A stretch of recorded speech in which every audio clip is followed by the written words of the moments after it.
I didn't even notice the cold rain soaking through my blouse until it clung to my skin like a second layer. The street lights blurred in the downpour, casting long reflections on the wet pavement as I walked faster, trying to outrun the memory of that dinner table. My hair was plastered to my face, my shoes squeaked with every step, but I didn't care. I just needed to get away.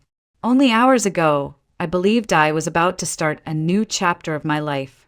Tyler Grant, the man I had been dating for nearly a year, had invited me to dinner with his parents. He said it with that easy smile of his, the one that always melted my doubts. "It's time you meet them, Nat. You're important to me." Those words had echoed in my head as I stood in front of the mirror earlier that evening, carefully choosing my outfit and telling myself that maybe this was it, maybe he was planning to propose soon. But nothing prepared me for what I walked into. The Grants were wealthy in a way I had only seen in magazines. Their house wasn't just big, it looked like something out of an architectural digest. The dinner table was long enough to seat 20, even though only 4 of us sat there. And from the moment I said hello, I felt like I had stepped into a world I didn't belong to. His mother's eyes swept over me like a scanner, calculating and cold. His father's handshake was firm, polite, but there was no warmth behind it. I tried to smile, tried to breathe, tried to ignore the tightening knot in my stomach as they began asking questions. Not the kind meant to get to know me, but the kind meant to measure me. Where did I go to school? Why just a vocational college and not a university? Wasn't tailoring a bit limiting as a career? Did my family own property, or did we rent? Each answer seemed to lower their already shallow impression of me. And Tyler, he just sat there, shifting uncomfortably but never speaking up. Not once did he say, "She's amazing and I love her," or even, "Mom, Dad, that's enough." He kept his eyes down as if embarrassed. I left before dessert. I couldn't sit there another second, pretending I wasn't breaking inside. I had hoped, stupidly, maybe, that Tyler would follow me, that he would take my hand and say he didn't care what they thought. But he didn't. I walked out alone into the storm, and he stayed behind. Now here I was, trudging through the rain, clutching my purse to my chest as if it could hold my dignity together. I thought about heading straight home, but I couldn't, not yet. My mom, Susan, has a heart condition. Stress is dangerous for her, and she's always been sensitive to my moods. I couldn't just walk in crying, couldn't let her see the humiliation written all over my face. She's been through enough already. She doesn't need to carry my heartbreak too. So I kept walking until I saw the warm lights of a small, 24-hour coffee shop on the corner. I ducked inside, shaking water from my hair and wiping at my face, pretending it was only rain that streaked my cheeks. The smell of roasted coffee beans wrapped around me like a blanket, and for a moment I let myself breathe. But then it hit me. This wasn't just about Tyler or his parents. This was about me. About every time I'd told myself I wasn't good enough because I didn't have a fancy degree or a trust fund. About every late night I'd spent at the sewing machine, building a dream so small I thought it barely counted. And about how I'd pinned so much hope on someone who, when it really mattered, stayed silent. I curled my hands around a steaming cup of coffee and stared out at the rain. It blurred everything, cars, lights, people rushing by, but it couldn't blur the truth I was finally beginning to see. This wasn't the end of my story.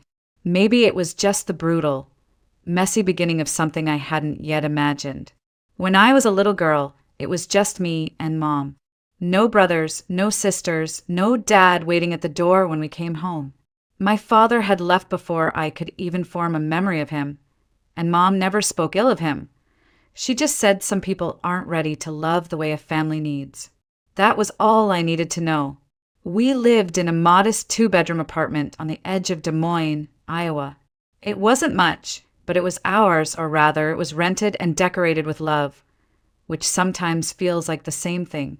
Mom worked as an administrative assistant at a small insurance firm, always juggling paperwork and phone calls with a calm smile on her face. Even on days when I could see how tired she was, she would come home, hang up her coat and ask, So, Nat, what did you dream about today? Her heart condition wasn't something I understood as a child. I just knew she would get winded climbing stairs or have to sit down when her chest tightened. As I grew older, I realized how fragile she really was and how strong at the same time. Doctors had told her years ago not to risk pregnancy because of her weak heart, but she decided life without me wasn't worth living. She always said, "I wanted you, Natalie. You were my dream before you were even born." Because of her health, I learned early on to be independent. While other kids were out riding bikes until dark, I was learning to cook simple dinners or folding laundry so Mom wouldn't have to push herself. It never felt like a burden. She had given me everything she could, and helping her back felt natural. What Mom gave me most, though, was creativity. She was the one who taught me to sew when I was 9. She had an old Singer sewing machine, loud and stubborn, that clanked and squeaked but still turned fabric into something beautiful.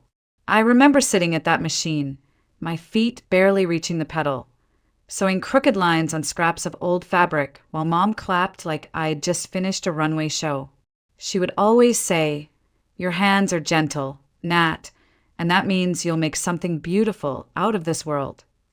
By the time I hit high school, I knew I wanted to design and make clothes. Not big fashion lines or glossy magazines, just simple, elegant dresses that made real women feel special. I didn't have the money or the grades for a fancy design school, but I enrolled in a vocational program right after graduation. People sometimes looked at me funny when I said I was going to be a seamstress, like it wasn't ambitious enough. But Mom's eyes would light up every time she saw me working, and that was enough. We didn't have much money, and I'll admit, sometimes it was hard. There were Christmases when the gifts were handmade and birthdays when dinner was just spaghetti and bread. But we laughed a lot. We made jokes about our squeaky old couch, painted the kitchen cabinets ourselves one summer, and turned the living room into a makeshift runway when I finished my first real dress. Still, there were nights when I could hear Mom crying softly in her room, trying to be quiet so I wouldn't notice. I knew she worried about the future, about what would happen if her heart got worse, about how I'd take care of myself if something happened to her. And even though I was young, I promised myself I'd find a way to make life better for us. That promise is why I worked so hard, why I took extra shifts at the alteration shop, why I rarely went out. Meeting Tyler felt like the universe rewarding me for all of that effort. He made me feel seen, like someone finally understood that I wasn't just some girl with a sewing machine. And maybe that's why his silence at dinner hurt so much, because it shattered not just the idea of him, but the idea that all my hard work had finally brought me to someone who valued me. Mom didn't know any of this yet. She only knew I'd gone out to meet someone important and hadn't come home with the glow she expected. She was waiting, fragile and hopeful, completely unaware that her daughter's heart had just been cracked open. But I wasn't ready to tell her not yet. She had enough on her plate, and soon I'd find out she had more to face than either of us realized. I still remember the first time I met Tyler Grant like it was yesterday. It was at a small fundraising dance my friend Lily had begged me to attend. I almost didn't go. I was tired from working a double shift at the alteration shop, and I didn't own anything that felt worthy of a fundraiser. But Lily insisted, and I gave in, pulling out a simple navy dress I'd made myself months earlier. The venue was beautiful, string lights wrapped around pillars, soft jazz floating through the air, people mingling in suits and dresses that cost more than my monthly rent. I felt out of place the moment I walked in, clinging to a plastic cup of punch like it was my shield. And then Tyler walked over. He wasn't like the others, not at first glance. He didn't flash that arrogant smirk I'd seen on some of the guys there. Instead, he had this warm, confident smile, like he actually wanted to talk to me. His dark hair was neatly styled, his suit obviously custom, but there was something easy about him. "Is this your first time at one of these?" he asked, leaning slightly so I could hear him over the music. I nodded, smiling nervously. "Is it that obvious?" He grinned. "A little, but that's not a bad thing." Sometimes the people who don't belong at these things are the most interesting ones here. I laughed, feeling an unexpected spark. We talked for what felt like hours that night about my job, his studies at a business school, our favorite places to eat in the city. He didn't seem fazed when I said I was a seamstress. In fact, he looked impressed. You actually make clothes? That's amazing. I can barely sew a button back on. From that night, things moved quickly. He called the next day, took me out for coffee, then dinner, then movies. Tyler had this energy about him. Like life was a game he'd already figured out how to win. He came from money. That was clear, but he never rubbed it in my face. He drove a nice car, wore watches worth more than my entire wardrobe, but he still laughed at my thrift store jokes and claimed he liked my home-cooked meals better than anything fancy. For months, I let myself believe I'd found someone who saw me, really saw me. Someone who didn't care that I didn't have a degree from some big-name university or a family name worth dropping at cocktail parties. But there were small signs I ignored, like how he never really invited me to his family's gatherings, or how he changed the subject when I asked about his parents. They're private, he'd say. You'll meet them eventually. And I held on to that eventually like it was a promise. I imagined meeting them and proving I was worthy. That I wasn't just some girl with a sewing machine, but someone who could build a future with their son. Tyler seemed to like my independence, at least on the surface. He'd watch me work late at the shop, sometimes stopping by to bring me coffee, saying, "You're the hardest working person I know." Those moments felt real. He even talked about travel plans, New York for the holidays, maybe a road trip next summer. I thought he was serious about us. Looking back, I wonder if he ever was. Because when he finally said, "It's time you meet my parents," I thought it meant he was ready to take the next step. But maybe it was just a box he needed to check off. One more thing to make his life look complete. I told Mom the night before the dinner. She smiled so big it nearly brought tears to my eyes. "See, I told you good things happen to good people, Nat," she said, touching my cheek softly. I didn't tell her how nervous I was about impressing his parents, about not being enough. The truth was I was terrified, but I wanted to believe in Tyler, in us. That's why I said yes. Why I put on that soft peach blouse I'd sewn myself. Why I rehearsed polite conversation in my head on the way there. I had no idea how much that one night would change everything. When Tyler told me his parents wanted to meet me, my first reaction was excitement, quickly followed by panic. "Friday night at our family place," he said casually like it was no big deal. "Just dinner, Nat. They'll love you." I smiled and nodded, but inside I felt the weight of it settle like a stone in my stomach. His parents owned multiple businesses across Iowa. Auto dealerships, real estate investments, even a stake in some tech company. They weren't just comfortable. They were the kind of wealthy that made headlines when they donated to charities. And me? I was just a girl who fixed wedding dresses and hemmed pants for people who couldn't afford to buy new ones. Still, I tried to look on the bright side. Maybe they'd see how hard I worked, how independent I was. Maybe they'd see I cared for Tyler for who he was, not for what he had. Friday came with a steady drizzle that refused to stop all afternoon. I wore a soft blue dress I'd made from a discounted fabric bolt months earlier, simple yet elegant, paired with modest heels. I couldn't afford a taxi and Tyler had been tied up at work, so I decided to take the bus across town. That's when I saw her. The bus was nearly empty, but at the front, a frail woman in a tan coat and knitted hat stood, clutching an old fabric bag. She was arguing quietly with the driver, her voice trembling. "I just need to get to the hospital. My grandson's there. I'll pay you back tomorrow, I swear." The driver shook his head. "Ma'am, I'm sorry, but I can't let you ride without fare." People looked away, pretending not to hear, but I couldn't. Something about the way she stood there, trying so hard to maintain her dignity, even as tears welled in her eyes, hit me in the chest. I stood up and walked over, fishing out enough for 2 fares. "Here," I said softly, handing the driver the bills. The woman turned to me, startled. "Oh no, sweetheart, I can't. It's fine," I said, smiling. "Just sit down." "You said hospital, right? Which one?" She hesitated, then whispered, "Mercy General. My grandson had an accident. They say he'll be okay, but I need to be there." I nodded. "Then you definitely shouldn't be standing here arguing." For a moment, something like relief crossed her face, and she grasped my hand. "Thank you. I don't know how to repay you." "You don't have to," I replied, moving back to my seat. She sat across from me, still holding her bag tightly. After a moment, she spoke again, her voice quiet but warm. "I'm Jeanette Miller, and you are?" "Natalie. Natalie Cooper." She smiled faintly. "Natalie, you've got a kind heart. The world doesn't see enough of that anymore."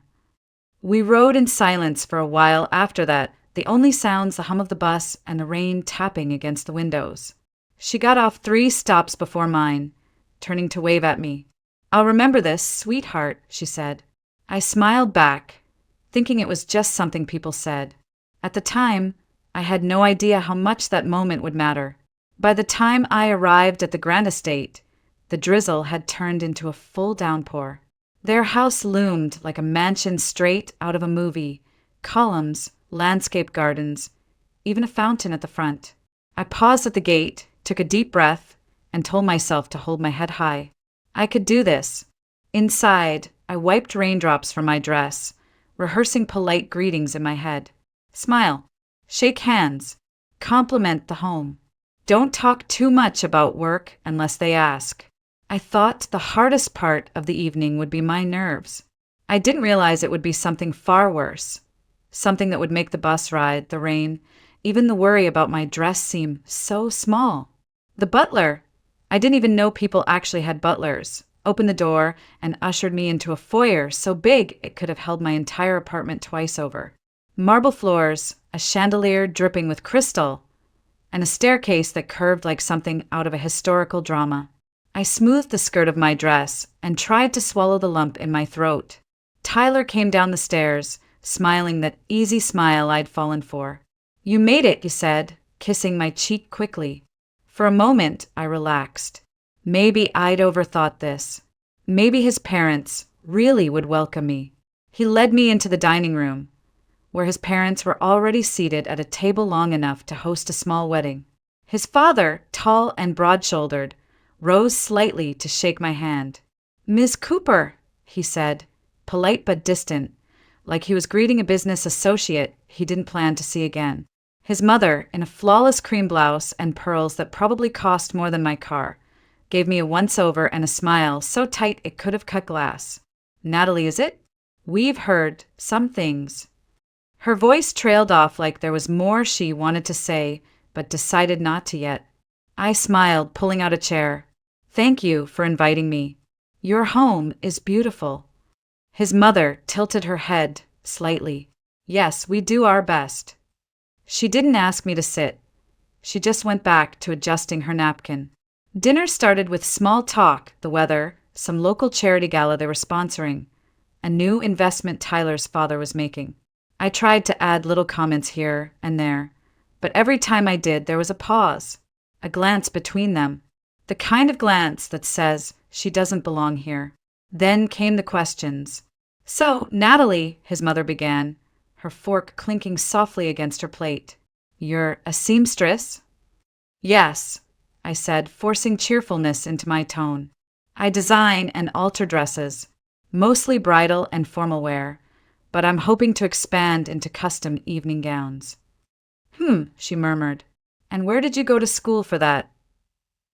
"I went to a vocational college here in Des Moines," I replied. Her lips curved into something that might have been a smile, but wasn't. "Oh, not a 4-year university." I felt my face warm. "No, ma'am. I chose a faster program so I could start working and helping my mom sooner." "Helping your mother?" Tyler's father interjected, his tone curious but edged. "Is she unwell?" I hesitated, wondering how much to say. "She has a heart condition. I live with her, so I can help when she needs it." His mother's eyes flicked toward Tyler, then back to me. "How admirable," she said flatly. The rest of dinner continued in that same rhythm. Questions that weren't really questions, compliments that felt like tiny cuts. "Do you rent or own your apartment? How many clients do you have? Have you ever considered changing careers?" It wasn't what they said, it was how they said it. I could feel myself shrinking with each passing minute. And Tyler, he just sat there. He laughed at his father's jokes, nodded when his mother spoke, but he never once stepped in to say, "She's amazing and I love her." He didn't defend me, didn't ease the tension, didn't even look me in the eye when I tried to catch his gaze. By the time dessert was served, my appetite was gone. I placed my napkin on the table and forced a smile. "Thank you so much for dinner. I'm afraid I need to get going. Early morning at work tomorrow." His mother's expression didn't change. "Of course. It was enlightening to meet you." I stood, clutching my purse, waiting, hoping for Tyler to follow me, to at least ask if I was okay. But he stayed seated, murmuring something to his father as if I'd already left. So I walked out alone. The rain outside had turned heavier, but I didn't care. Each drop masked the tears spilling from my eyes. I wrapped my arms around myself and started walking, the sound of my heels slapping against the wet pavement drowning out the ache in my chest. Somewhere deep down, I knew that night wasn't just a bad dinner. It was the end of something I had believed in, and maybe, in its own painful way, the beginning of something else entirely. When I finally made it home that night, I stood in the hallway for a full minute, trying to force a smile onto my face before opening the door. My mom's health was fragile, and the last thing she needed was to see her daughter broken and dripping, wet like a character in some tragic movie. I took a deep breath, wiped my face with my sleeve, and stepped inside. "Nat, is that you?" Mom called from her bedroom. Her voice carried the same gentle warmth it always had, but there was a hint of fatigue underneath. "Yeah, Mom. Just got in." I kicked off my soaked heels and tried to sound cheerful. "It's pouring out there. I think I set a new record for walking in heels." She chuckled softly. "That's my girl. Did everything go well tonight?" I hesitated for just a fraction of a second before answering. "Yeah, it was fine. Just tired, that's all." I could hear the rustling of her blankets as she shifted in bed. "You work too hard, sweetheart. Don't forget to rest." "I won't, Mom," I said, heading straight to the shower before she could see my face and ask the questions I wasn't ready to answer. Under the hot water, I let myself cry again, quietly so she wouldn't hear. The sting of humiliation from Tyler's silence, the cold judgment in his mother's eyes, all of it spilled out and swirled down the drain. For the next few days, I threw myself into work, hoping that if I stayed busy enough, the ache would fade. But life, it seems, had more storms waiting.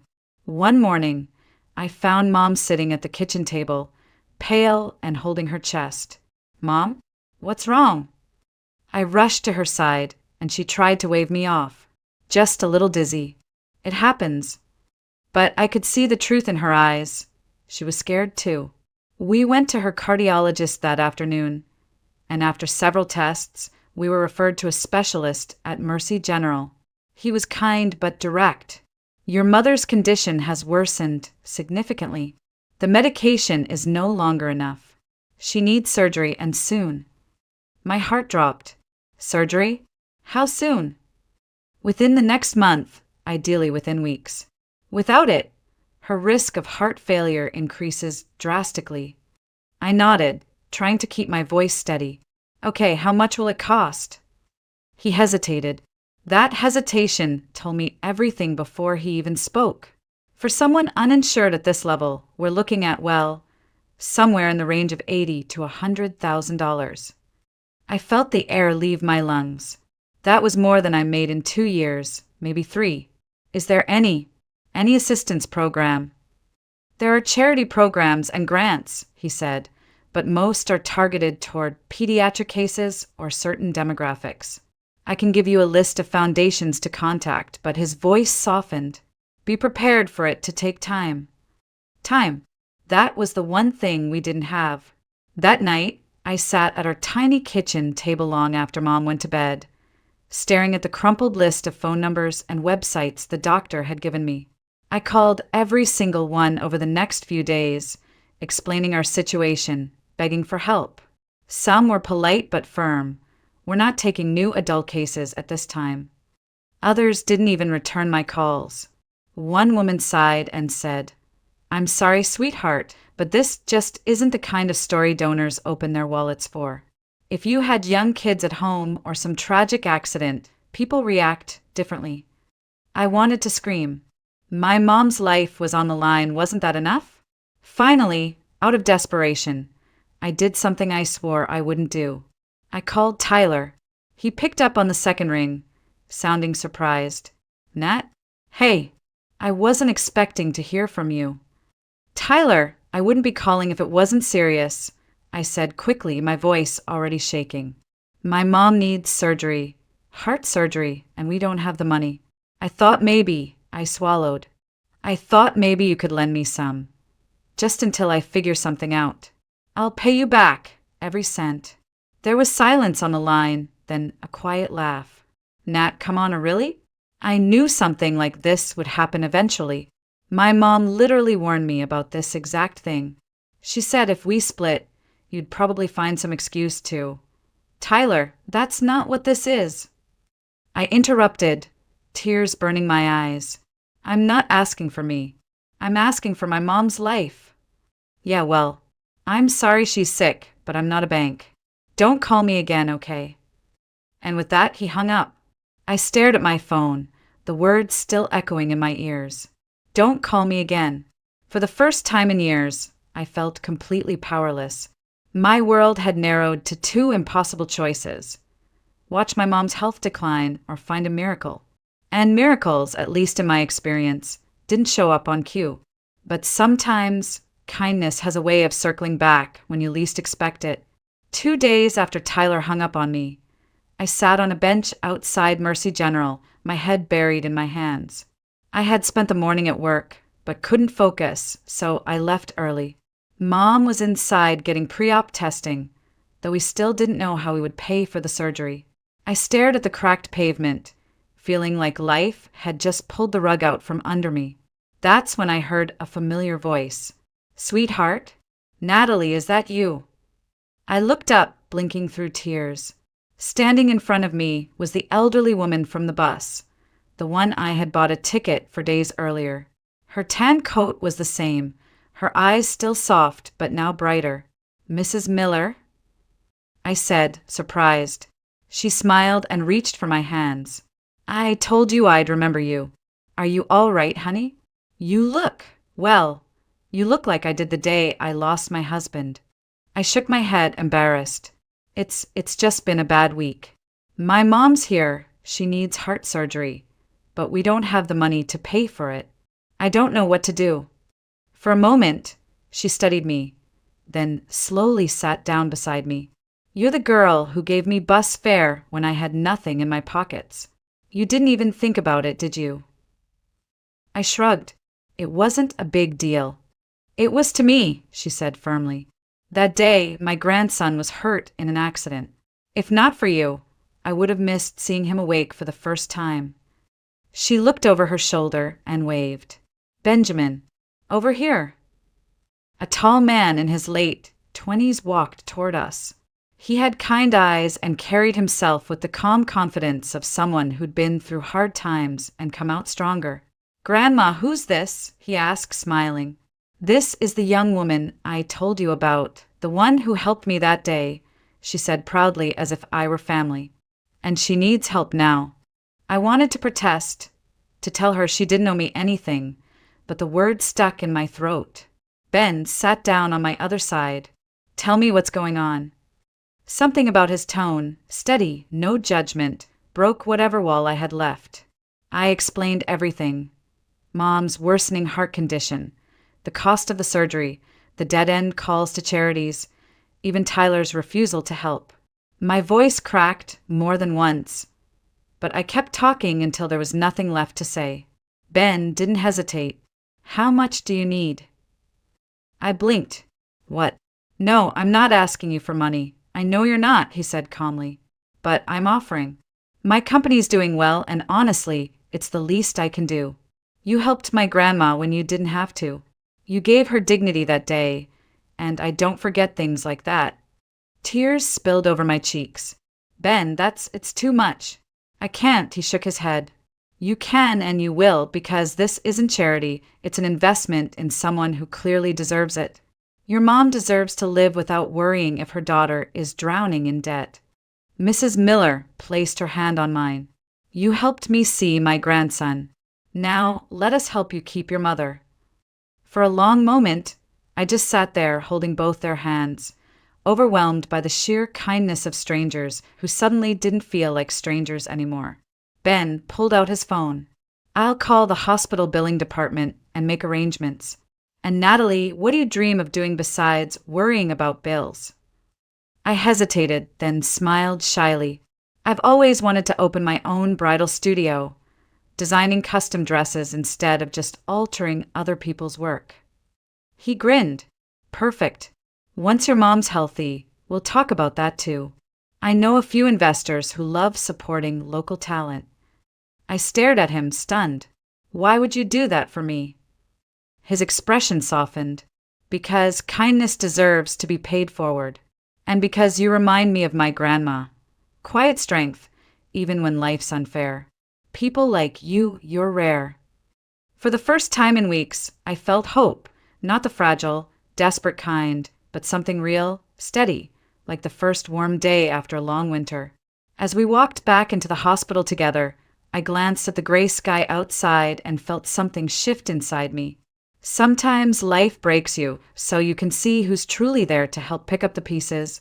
The surgery was scheduled for the following week, and thanks to Ben's immediate intervention, the hospital cleared the financial hold in less than 48 hours. I couldn't believe it when the billing manager called me directly to confirm, your mother's surgery is fully funded. You don't need to worry about payment. I sat there in stunned silence before whispering, thank you, over and over until my voice gave out. On the morning of the procedure, Mom gripped my hand as they wheeled her into the operating room. Natalie, she said softly, don't let this scare you. Life has a way of turning pain into something beautiful. You just have to let it. I smiled, though tears blurred my vision. I'm not scared, Mom. Not anymore. The surgery lasted 6 hours. I paced the waiting room, clutching my phone like a lifeline.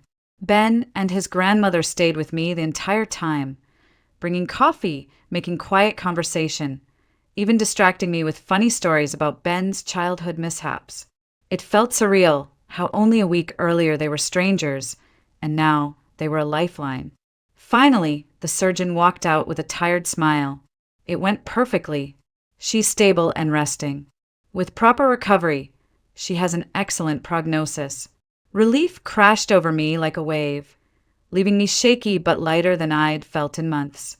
I thanked him, thanked every nurse in sight, and then collapsed into a chair, crying, not from fear this time, but from sheer gratitude. The next few months passed in a blur of hospital visits, medication schedules, and slow recovery milestones. Mom grew stronger each week, her cheeks gaining color, her laugh coming easier. Only after 3 months did her doctors confirm she could return to her normal daily routine. She kept saying, I feel like I've been given a second life. True to his word, Ben didn't disappear after writing a check. He visited often, bringing flowers for Mom and coffee for me, asking about my dream studio like it wasn't just idle conversation. One afternoon, while Mom was napping, he sat at our tiny kitchen table, spreading out some documents. I wasn't kidding about investing in your future, Natalie, he said. I know you want your own bridal studio. I want to help you make it real. I stared at him, stunned. Ben, you've already done too much. He smiled. You call saving a life too much? This is nothing. I've seen your work. It's incredible. You don't just sew. You create moments people never forget. You deserve the chance to do it your way. It took some convincing, but eventually I said yes. Not because I wanted charity, but because I finally believed I was worth believing in. 9 months after my mom had fully recovered, Cooper Bridal finally opened its doors in a cozy downtown space. It had taken months of planning, licensing, renovations, and building my client list, but at last the dream was real. Mom stood beside me at the ribbon cutting, tears in her eyes, holding a bouquet Ben had given her. That day, as I looked at the small crowd cheering us on, friends, clients, even Ben's grandmother, I realized something profound. Family isn't just who you're born to. It's who shows up when everything falls apart. Ben became a constant presence, not just as a business partner, but as a friend, and maybe something more, though we never rushed it. There was comfort in the slow, steady way our connection grew, rooted in trust rather than infatuation. One afternoon, a young bride-to-be came into my shop, shy and quiet, saying she didn't feel beautiful in anything she tried on. I worked with her for weeks, creating something just for her. When she finally tried on the finished gown, she burst into tears. "I feel beautiful again," she whispered. Those words stayed with me long after she left because they echoed my own journey. I'd felt broken and small, unworthy of love or dreams. But through kindness, both given and received, I'd found myself again. Standing in my studio, surrounded by silk and lace, I thought about Tyler for the first time in months. Not with anger, not with regret, but with a kind of distant gratitude. If he hadn't failed me, I might never have walked the path that led to this life, these people, this healing. Sometimes heartbreak isn't the end. Sometimes it's the push you need to discover where you truly belong. And as I watched my mom laughing with Ben's grandmother in the corner, both of them healthy and full of life, I realized something. I wasn't just surviving anymore. I was thriving. And it all started with one simple act of kindness on a rainy bus ride, one moment that proved the world can still surprise you in beautiful ways.